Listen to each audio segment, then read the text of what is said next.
பார்ப்போம் வாங்க. படிக்கட்டு இருக்குங்க. ஸோ எல்லா ஹாலுமே ஒரே மாதிரி தான் இருக்குது.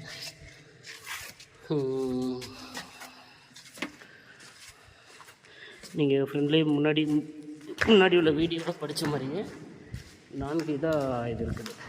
இது ஒன்று, இந்த பக்கம் ஒன்று, இந்த பக்கம் ஒன்று, அந்த பக்கம் ஒன்று.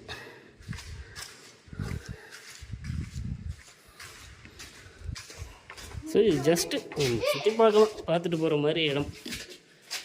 இந்த பக்கம்னா டாகி படுத்து கிடக்குது.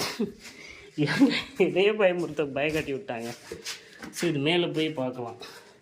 மேலே போய் பார்த்தோம்னா அந்த சைடு தெரியும், அவ்வளோதான். நீங்கள் ஆல்ரெடி பார்த்துருப்பீங்க. நம்ம ராணிக்கோட்டையில் இதே மாதிரி மேலே ஒரு வீடியோ காட்டியிருப்பேன்.